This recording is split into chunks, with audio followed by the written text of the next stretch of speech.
4 innings, 1 run, 3 hits, early trouble, got out of it, 7 strikeouts, 17 whiffs in 74 pitches. Whether it was DeGrom, Leiter, Scherzer, Bobby, you had said that Kumar Rocker and his debut was the number one thing you were most excited about with the Rangers, and he lived up to it, and he matched it. And they get the win last night. On this radio station where you hear this guy for every Rangers game, a little surprise pop in from Jared Sandler on the D&M Leasing Hotline as the Firehouse Tour continues out here in Burleson. Could he have done anything more to exceed the hype, Jared? Yeah, I don't know. And I just want to make it very clear, given the last time I was on air on this station talking about a Vanderbilt pitcher, you asked me to call in. I'm not calling in because of something that was said earlier. He was pretty darn good. I don't know if, the word got out to everyone that, hey, he's not going to go 6-7 innings. They're going to try and control his innings and his pitches. So I saw a couple people on Twitter, throwing their hands up like, why'd you take him out? But that was always a part of the plan. He's coming off the Tommy John surgery. They're not going to unnecessarily push him. And he gave up a home run to Justin Turner one pitch after it looked like he struck him out. He didn't get a call on a pitch that appeared to be in the zone. That's going to happen, right? That run still counts. It's not like you're going to appeal that or anything. But all that to say, it was pretty darn impressive for a first major league start. And you read the stat about swings and misses. That's kind of an underlying stat that helps demonstrate a level of dominance, and he certainly had that, especially with his slider. Yeah, Dawson 100% thinks he can't go past 4. That's the issue. Dude, let that die. What impressed you more? Was it his ability to locate the fastball or the late bite that he had on some of his off-speed? Yeah, I think, honestly, RJ, what impressed me, first of all, was in the first inning, gives up 2 C&I singles. Neither ball was hit more than 78 miles an hour off the bat, and then Julio Rodriguez steals second. So here in his major league debut, three pitches in, there are 2 guys on base. I think 2 pitches later, there were runners at second and third and nobody out, and he's facing an all-star in Cal Raleigh, and he strikes out the next guy, and then gets a fly out and gets out of it unscathed. I think the poise and the composure is really impressive. And then I think, specific to your question, I just think the slider and his ability to throw that pitch in the zone and out of the zone, and to some degree he threw it with a couple different shapes, right? It wasn't the exact same pitch every single time. When he throws it arm side, it seems to have a little more vertical movement. When he throws it glove side, he can get a little more horizontal bend to it. So, that was really impressive to me. And he really didn't need the changeup a ton. I think that, as he starts to see teams more and more and he faces guys for a third time, we'll start to see more of the changeup and maybe a little bit of the curveball. But, that slider is a very special pitch. Jared, when they were both coming out of Andy, Leiter, and Rocker, a lot of the scouting reports that I read talked about, okay, Leiter – maybe just like, a rotational arm, 2-3 like you had talked about. And then Rocker might, because of the type of pitcher that he has, turned into late inning, like high leverage reliever.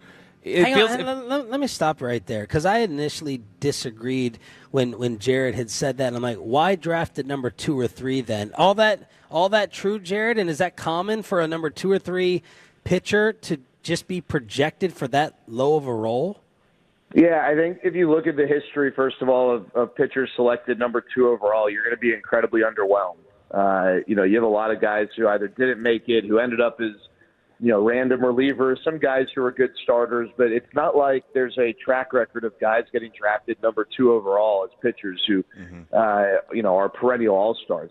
And every draft class is different, right? So with Jack Leiter, there was just a lot of unknown. He basically had one college season. His first year was cut short very early on because of COVID, and then he was a draft-eligible sophomore. And there were concerns about the fastball command. There were concerns about, for some people, the size. But what was undeniable was the raw talent. Whereas a guy like Paul Skeens, who was drafted first, but very easily could have been drafted second, had Dylan Cruz been taken first overall. That was kind of a coin flip in the weeks leading up to the draft. Paul Skeens, a guy who had 3 years of college baseball. There was a lot more of what was known about Paul Skeens at the time of his selection. And so, yeah, I mean, you guys know this. Not every first overall pick in football has the same projection. Not every second overall pick, et cetera. So, I want to make something clear here. If you draft a guy at any pick and he ends up being a number 3 starter for your organization through 6 years of team control, and then maybe beyond that if you sign him, that's awesome, right? Yeah, you'd love a first overall pick to be a franchise-changing player, and if you get that, great. But I mean, not every pick is guaranteed to be that guy. So there was nothing wrong with Jack Leiter being selected in that spot. So, you know, I think that there was a little bit of a misunderstanding in saying that. If you're getting a number 2 or a number 3, I mean, hey, we love Nathan Eovaldi, right? Big game Nate. He, you know, was maybe if Corey Seager was the MVP of the World Series last year, you could make a case Nathan Eovaldi was the playoff MVP or runner-up. But Nathan Eovaldi, for most of his career, has been considered a 2 or a 3. Yeah. He just happened to be a 1 for the Rangers last year because Jacob deGrom went down. So if you drafted Nathan Eovaldi with the 2nd overall pick, are you upset about that? No, I don't think you are. And I think that is what maybe people saw more of from Jack Leiter than, say, a Jacob deGrom type.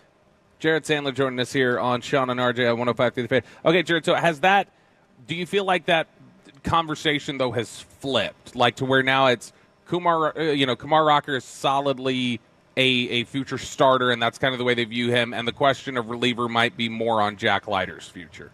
Yeah, I mean, listen, I'm not going to rule anything out for either because, gosh, I mean, could you not envision fastball slider coming out of the pen? But I also think that the narrative of Kumar Rocker is an interesting one. So when Kumar Rocker went to Vanderbilt, he was, the minute he stepped on campus, people were counting down 3 years later when he would be the number 1 overall pick. Like, and he was great. He threw the no-hitter as a freshman. It was just like a foregone conclusion. I think that to some degree there was number 1 overall pick fatigue. And for 3 years, people started looking for reasons for him to not be the number 1 overall pick. And then the physical stuff came into play his junior year. The velocity dipped a little bit.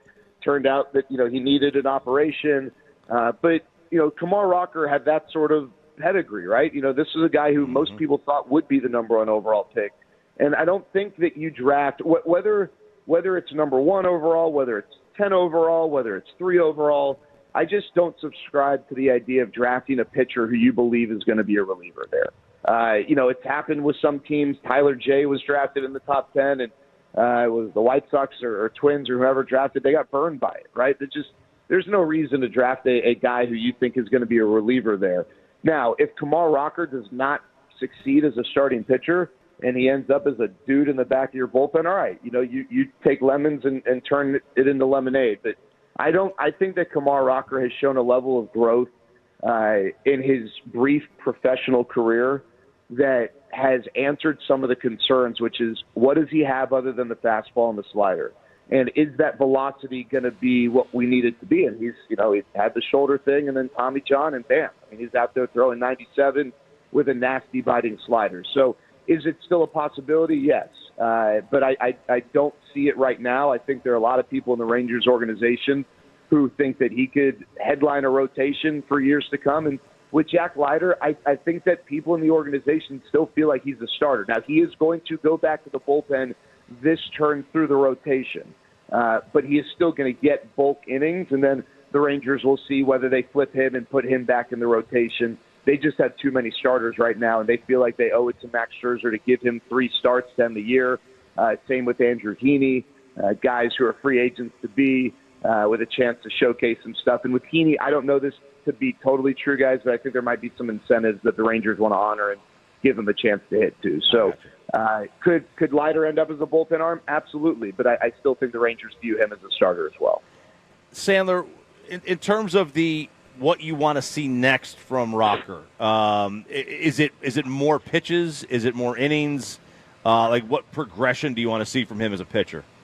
Yeah, so RJ, I think he's in a really unique spot, and one of the things I wanted to research this morning is how often this has happened where a guy making his major league debut faces the same team in his first 2 outings. And that, to me, is a cool challenge because his next start is going to come against Seattle next weekend at home in all likelihood. So what I really want to see, guys, is I want to see Seattle stay in the race, and I want them to be playing for something. I want Seattle to be starving for a win because they're right on Houston's heels. And I want to see Kumar Rocker face that team and those guys for the second time in a week. I don't care so much about the innings and the pitch count. I think the Rangers are going to be relatively conservative with that, again, because he did just come back from Tommy John earlier this year. If they pick it up a little bit, if he goes to 80, 85 pitches, great. But that doesn't matter as much. I just want to see how he attacks the same lineup for the second time in a short span. Is he still fastball slider heavy? Does he work in the changeup a little more? Do we see the curve? And I don't know that there's a right answer here, right? I just want to see how it plays. If he does go fastball slider as heavy as he did yesterday, are they making adjustments, or is that combo just so dang good that they're still fooled by it? So that's what I think I'm most interested to see.